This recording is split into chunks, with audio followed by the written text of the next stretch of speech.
Imagine this. You're the Pope, the successor of St. Peter, defender of the faith. But centuries later, your own church declares you a heretic. Was it betrayal? Was it politics? Or was it a tragic misunderstanding that rewrote your legacy? Today, we uncover the story of Pope Honorius I, the only pope officially condemned by an ecumenical council, a pope who went from leader of Christianity to villain in the history books. But the truth might not be what you think.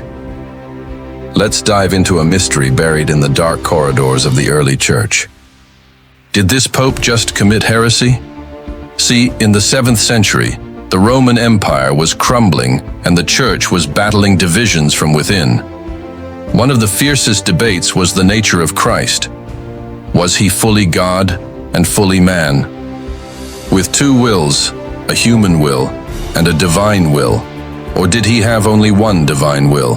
This debate, called the Monothelite controversy, split bishops, emperors, and theologians.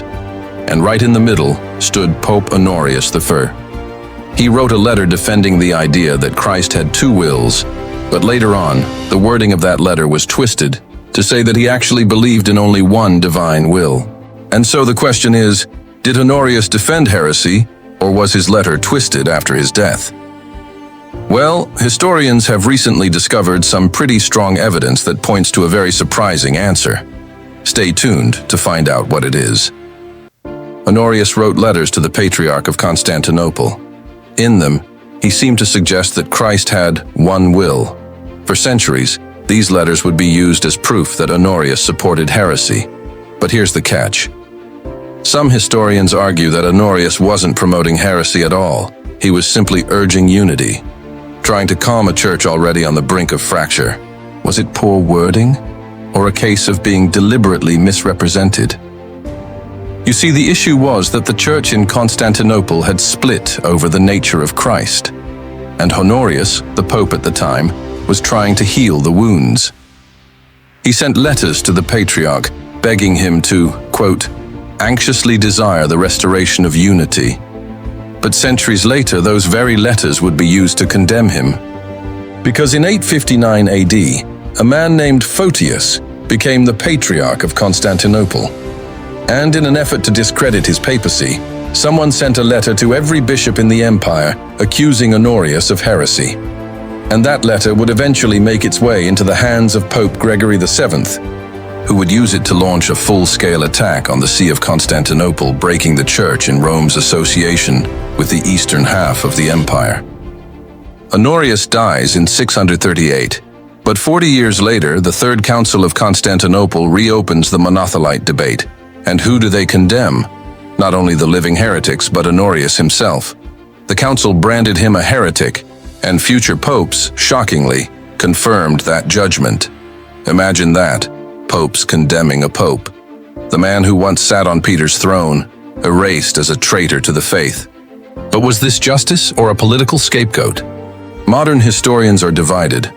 Some argue Honorius was simply careless, a pope who failed to defend orthodoxy. Others say he was betrayed, his words taken out of context, his reputation sacrificed to heal divisions in the empire. The truth? We may never know. What we do know is this. Honorius.